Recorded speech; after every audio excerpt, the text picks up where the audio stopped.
Hi. മനുഷ്യൻ എപ്പോഴും ഏതെങ്കിലും തരത്തിലുള്ള ഒരു ഇമോഷണൽ സ്റ്റേറ്റിലൂടെ കടന്നുപോയിക്കൊണ്ടിരിക്കുന്നു.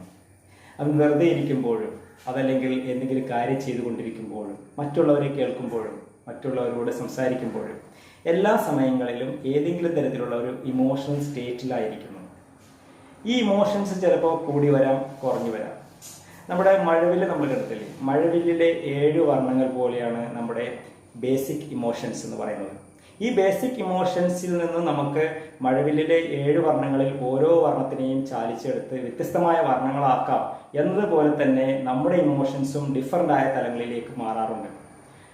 സങ്കടം തന്നെ പലതരത്തിലും, ഡിപ്രഷൻ ആവാം, ചിലപ്പോൾ സാഡ്നസ്, ചെറിയൊരു സാഡ്നസ് ആവാം, നീരസ്യമാവാം, പലതരത്തിലും അങ്ങനെ ഡിഫറൻ്റ് ആയിട്ടുള്ള ഒരു ഇമോഷണൽ സ്റ്റേറ്റിൽ നമ്മൾ ആവുന്നുണ്ട്.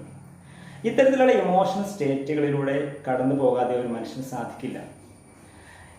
മനുഷ്യൻ്റെ ഇമോഷൻസിന് എത്രത്തോളം അവന് മാനേജ് ചെയ്യാൻ കഴിയുന്നുണ്ടോ അത്രത്തോളം മനുഷ്യൻ്റെ ജീവിതം വളരെയധികം ബെറ്ററായി മാറും. ജീവിതത്തെ വളരെ ബെറ്ററാക്കാനും ജീവിതത്തെ വളരെ സക്സസ്ഫുൾ ആക്കാനും ശ്രദ്ധിക്കേണ്ട പ്രധാന കാര്യം ഇമോഷൻസിനെ മാനേജ് ചെയ്യുക എന്നുള്ളതാണ്. ഇങ്ങനെ ഇമോഷൻസിനെ മാനേജ് ചെയ്യുക വഴി നമുക്ക് സെൽഫ് മാസ്റ്ററി, നമ്മളെ സ്വയം മാസ്റ്റർ ചെയ്യാൻ, സ്വയം നമുക്ക് ശക്തമാക്കാൻ സാധിക്കും.